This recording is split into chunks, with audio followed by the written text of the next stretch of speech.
What up, what up? It's your boy Curbs the Rules. You know who it is on the Kerbinator podcast, and thank you for tuning in.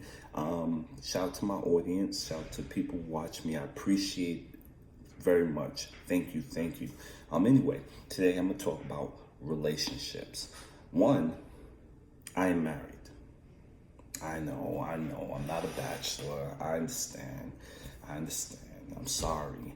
Sorry I can't be single for some of you, but I can lead you into what I've been through. And hopefully, if you're in the same situation or similar situation, you can learn from this experience. You can learn from my experience, or, look out for errors or something. I don't know, but I think you can learn from it.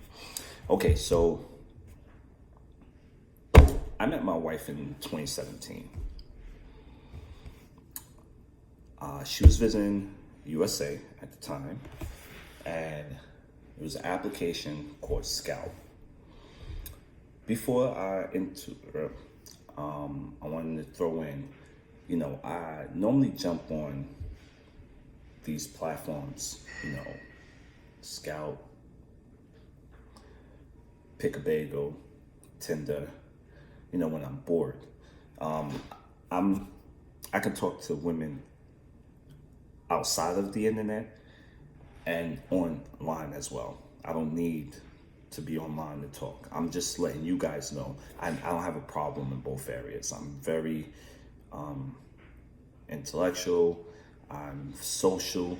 I love to socialize with many different people. I got a great personality, so I'm not scared to talk to random people outside of the internet.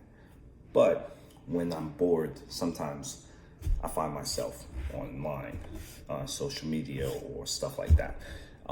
So I happen to be on Scout. I used to be on Tinder, but I don't like to pay for Tinder. Tinder sucks. When I found out that I had to pay for it, I was like, nah, I don't want to join it. It's not that I don't want to pay for it. It's just that, and I don't fault those who do pay for it. It's just that if you got to pay for something, it may not be the best. Just my opinion on it. It may not be the best if you got to pay for it, because there's a bunch of free stuff you can jump on, and you can find good people out there. Most of these social media networks, not just for dating, it's for finding friends and networking and stuff like that. And that's what I originally did. I jumped on these applications just to, meet new people and like when I travel. So I travel a lot, and I would meet new people from these locations and then get to know them really well. And then when I get to their location, we'll hang out and stuff like that. That's why I originally joined these applications. Same thing, if they meet me and they come over here, they hang out, I show them around New York, because I know New York very well, New York City very well.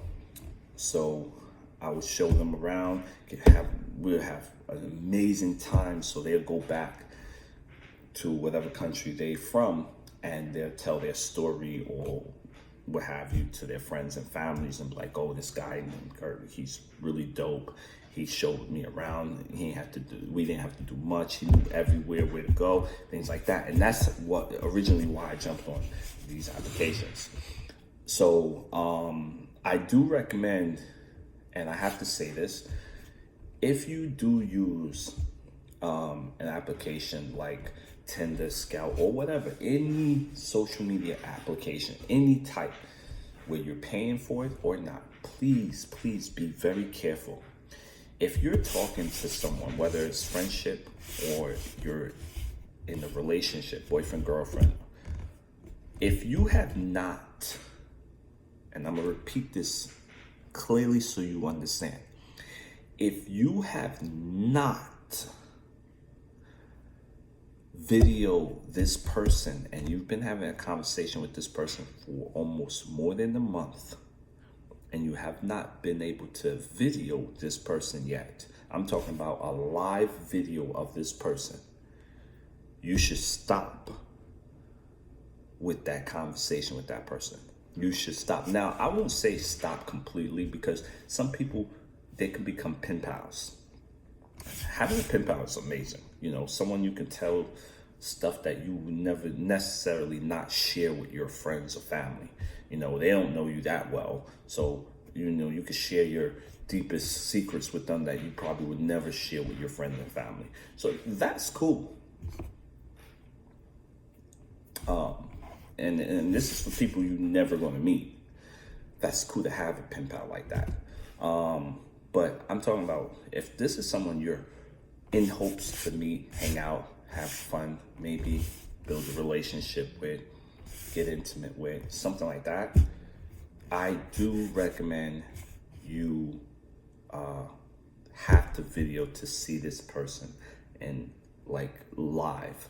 If you have not seen this person live and y'all been talking for a month or even more, you should just end the relationship, because it's either a scam, is either a person is stealing identity, someone's identity, or B, they are not being truthful to you about themselves. You understand? If they're sending you a ton of pictures and these pictures do not match with how they actually look in live, then, there you have it. Now, it's different if, there's slight off. Some people wear a lot of makeup and they look different in person sometimes, but they don't look that different. It's only a slight off take. Like if I'm dressed up, in person, this is how I look in video. You know what I mean? I take my hat, this is how I look. You see me in person, I look just like how you see me in video. There's no makeup on me, it's nothing. It's just how I look. If they don't look like that, then they're fooling you, and you need to run. You understand? Two, be very careful. There's a lot of creepy, weird people on these networks. You understand? You don't want to get someone who's going to harm you. You don't want to get anyone that's going to rape you. You don't want to get anyone that's going to take you for your finances as well. There are many people on these applications, and they do just enough just so that you can give them your finances. Listen, and I'm telling you now, don't fall for any sad story. Don't fall for any, I know a lot of people are gullible and stuff. Don't fall for any sad story. Now, if you want to help out, that's your prerogative. You can help them out if you want to. If you want to give someone $2,000, $3,000, $5,000, $100,000, that's on you. You know what I mean? But don't expect you're going to get something in return because you're helping someone out. You don't know what's the person's intentions from the start. So if I were you, be careful how you throw out your finances towards them. You understand? Be careful how you show off towards them. Be careful, even if they're very, very pretty, be very careful, because you may not be the only person they're talking to. I'm just being 100% authentic with you. Anyway, I met my wife. It's an amazing story. So I used to be on these websites, these social media apps, and Scout was one of the apps that I was on. And there was a lot of weird and creepy people on there, but it was some cool people in there as well. I met maybe 2 or 3 people from there who came to visit New York, or just wanted to hang out, and it was cool. We had a good vibe, and that was it. We hung out, had a great time, and that was it. So I felt very comfortable using Scout. I think Scout was, I don't know about today, I haven't used it since meeting my wife, but it was really dope when I was using it back then. And I sent out some messages, and she returned a message back, and it was cool. I was like, all right. She said she's visiting New York. I said, okay, cool. And we just kept talking from there, having a great conversation, getting to know each other. And then Saturday came. I think I met her around January 27th, maybe January 26th. And then I think the next day came, and she was like, oh, let's go hang out. or something like that. She said something similar to let's go hang out. And I was like, what you doing? She said she's in Central Park. So I was like, oh, all right, cool. I know where Central Park is. I didn't work that far from Central Park, So I was like, yeah, cool. I think I was doing some projects and I was in the area. So I was like, all right, I'll meet you. She didn't really know where she was.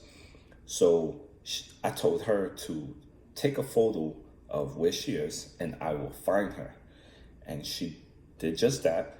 And it was crazy because every time that I was close to where she took the photo at, or where every time I got to the place that she took the photo at, she moved. So she kept doing that. It's like we was playing a cat and mouse game for a bit. And then she said that she was entering in the train station on the west side, which is like the AC line, I believe. And I was like, oh, please, don't go, please. Please don't get on the train. When you get there, just wait for me there. Trust me, I'll be there. I'm right there. So I booked it. Booked it means I ran. So I ran to the train station, and I finally got downstairs. And as I got downstairs, I looked to my right, and then I looked to my left.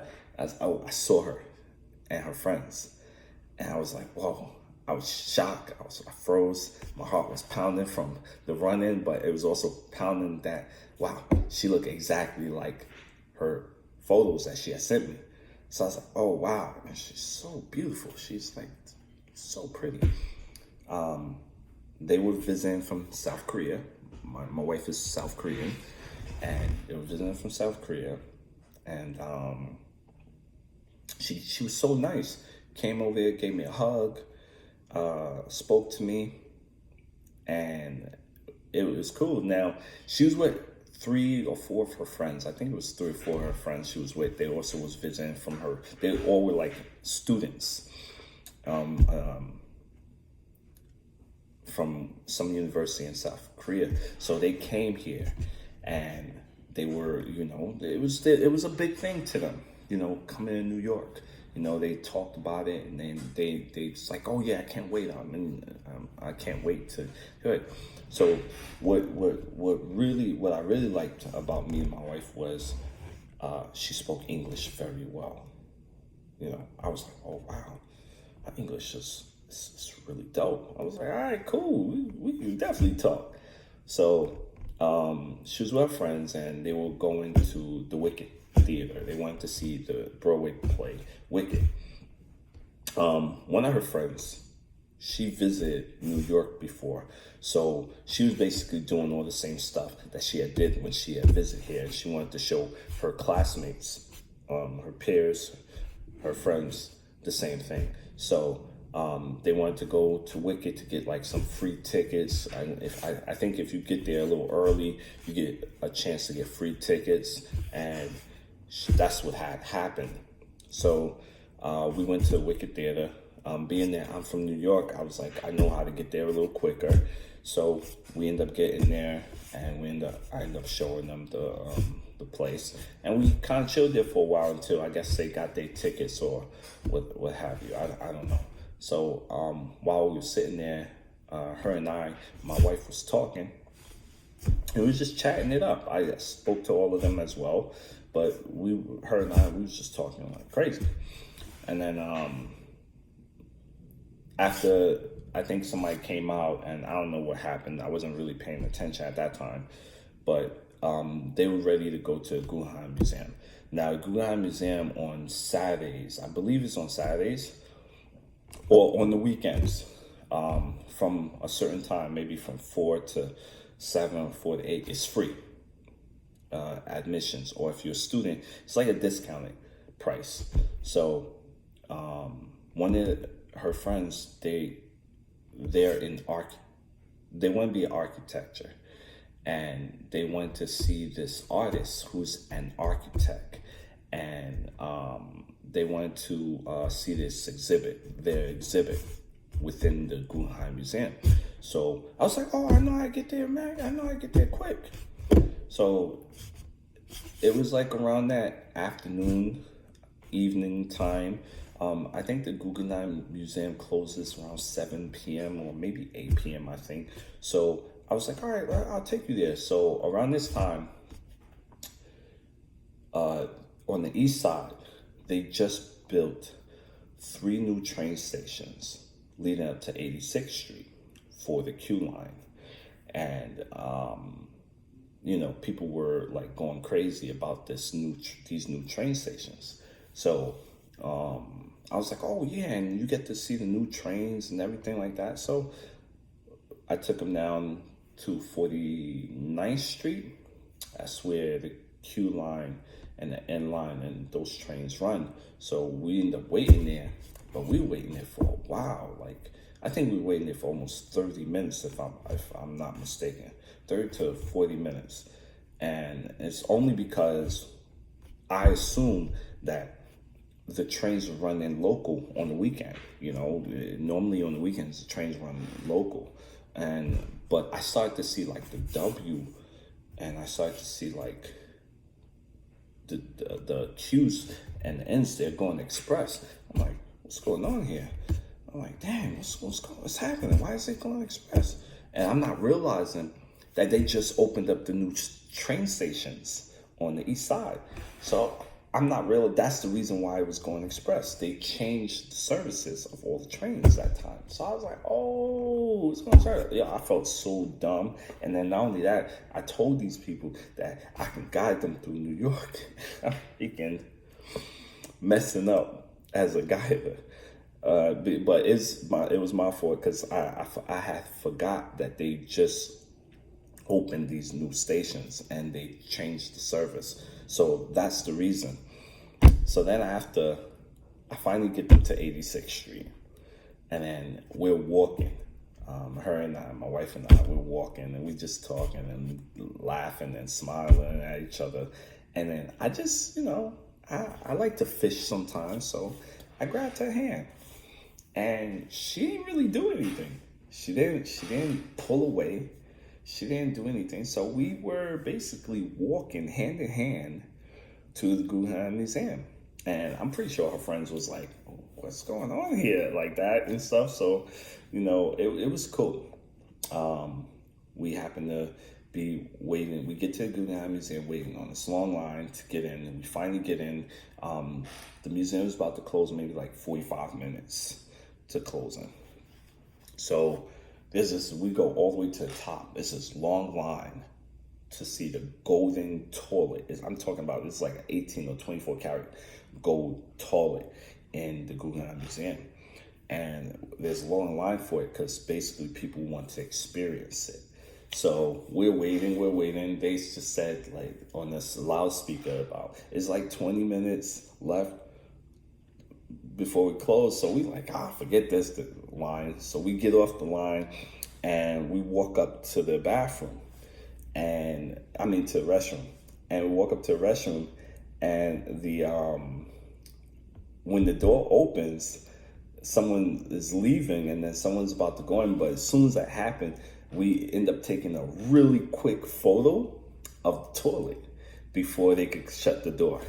So we did that. Now we're looking for this exhibit for her friend, and like we couldn't find the exhibit.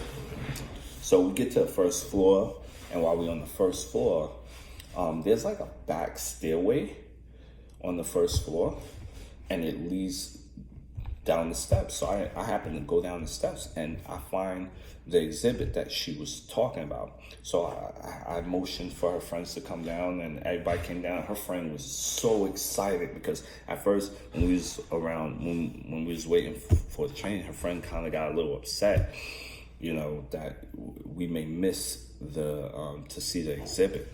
So I was so happy that she had a chance to, excuse me. I was so happy that she had a chance to see the exhibit. And she was happy herself. Everybody was happy. I thought I ruined the day, but the day turned out to be pretty dope. So I was really excited about it. And after that, we ended up taking the bus, and then I led them to where they need to go, and then we ended up splitting up for the day. So it was cool. That was a nice day for me. I had a smile on my face. They had a smile on their faces. And it was cool. Then my wife, she kept texting me throughout the night. And we just kept going back and forth with text messages and calling each other and stuff. So it was pretty cool. And then she wanted to hang out. But at the time, my schedule couldn't hang out as much. And she was doing so much with her, the people that she came with on this trip with. So we couldn't get the schedule together. She ended up going to Washington, D.C.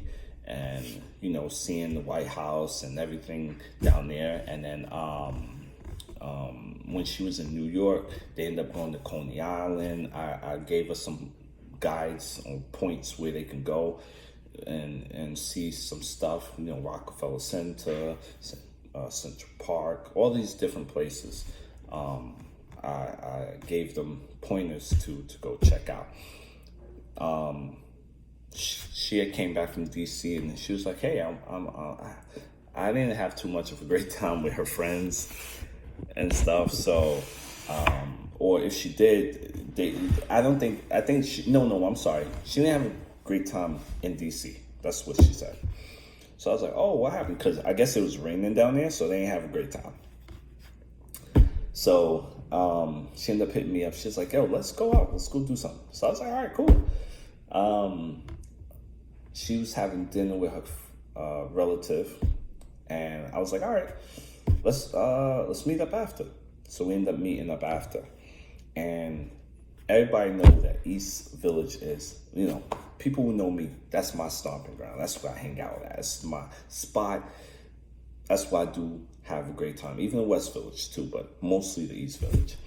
So I was like, all right, I couldn't take her to dinner because she just had dinner with a relative. So I was like, all right, let's go do some after stuff. So normally this bar that I go to is always packed, a party. They got foosball, they got games, they got beer pong. It's a bunch of stuff happening at this bar. It's a dope bar. So I was like, all right, let's go there. So we went there and we got inside. It was so dead. It was so fucking dead. I was like, what the fuck is going on? I was so pissed that it was dead. It's never dead like this. I was really upset. I was like, yo, fuck. In my head, I was upset. So I was like, damn. So I ended up buying a beer and we ended up sitting there for a bit. But she was like, yo, let's get out of here. So we ended up leaving. I was pissed. So I was like, all right, I got another spot for you, right? So we ended up walking to First Avenue, a little further into the Lower East Side. So we walked in, and then we go to La Linea. I think it's La Nina or La Linea, something pronounced like that. I'm sorry if I'm messing up the name of the spot. But we end up going there, and La Linea is always jumping as well.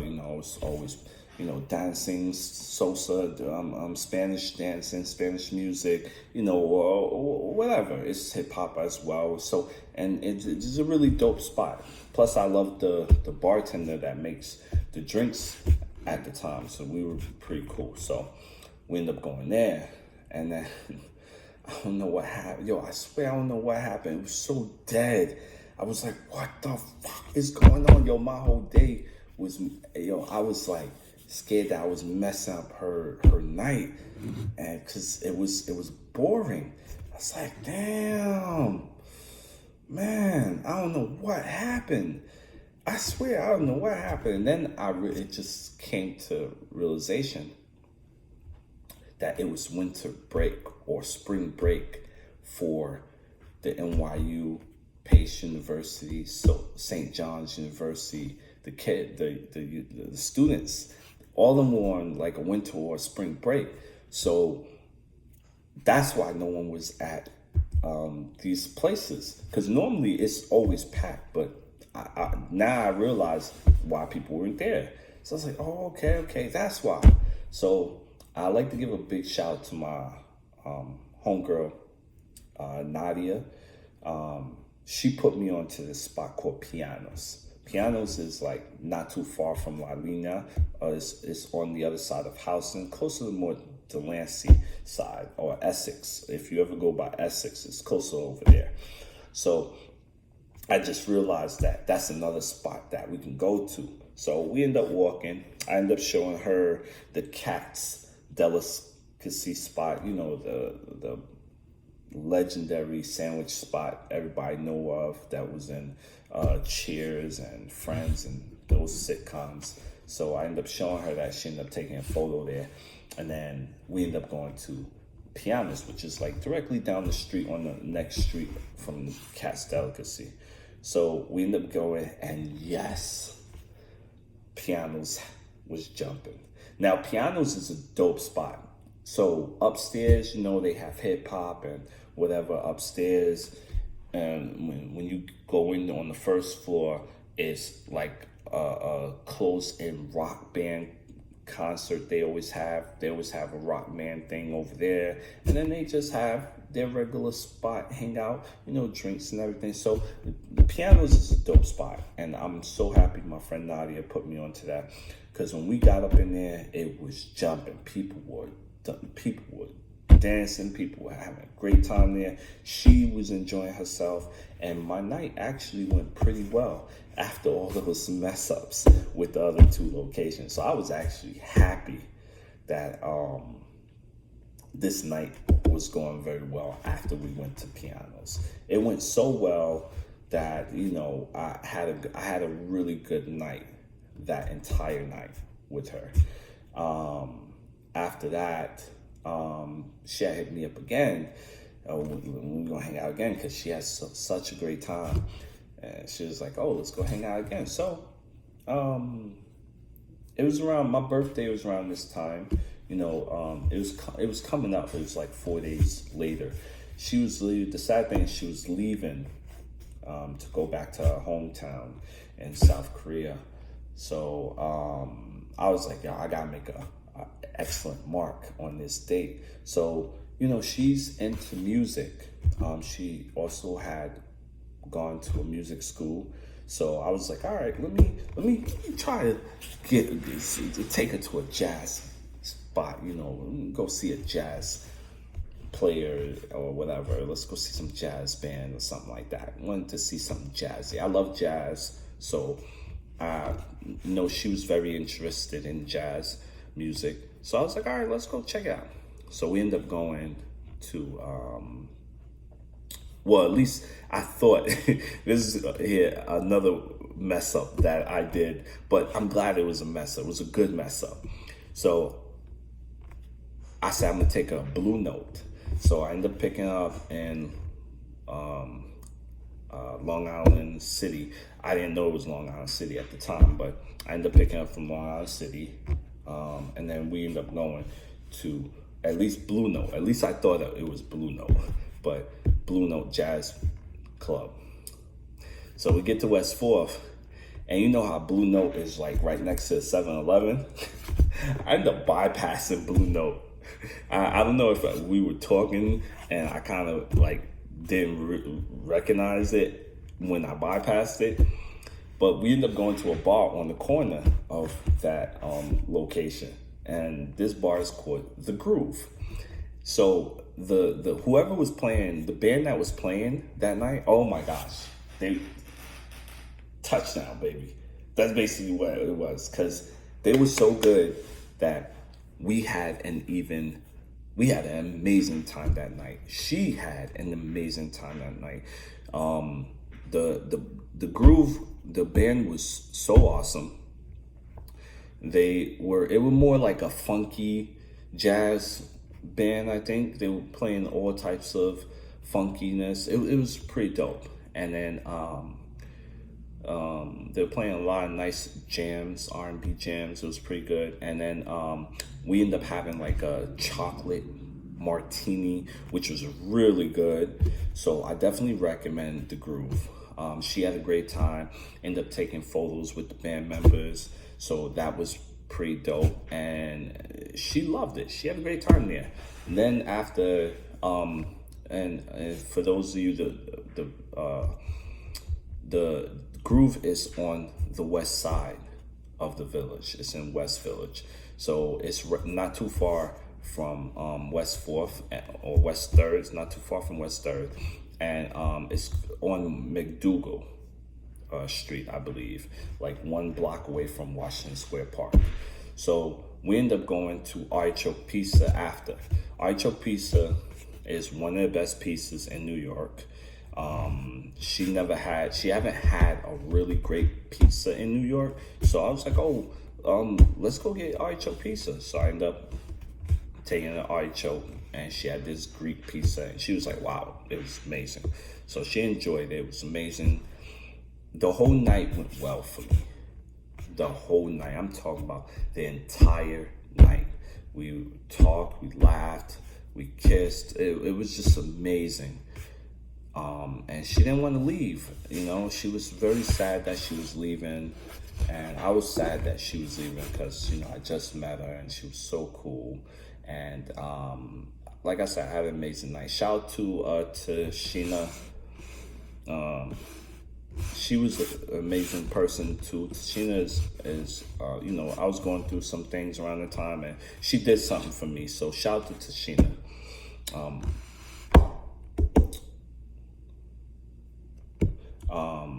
After that, I ended up taking her home, and we said our goodbyes after that. But we said we're gonna remain in touch, you know, for long distance, and that's what it was. And you know, like I said, the first few times we met, first date, everything was amazing. Meeting my wife around that time, it was the most amazing experience of my entire life. So I'm gonna tune in. I'm gonna hit y'all with part 2. If you like this, you know, like I said, like and subscribe, and then let's hit you with part 2 of how I met my wife. All right. Thanks for tuning in on the Kerbinator podcast. Peace.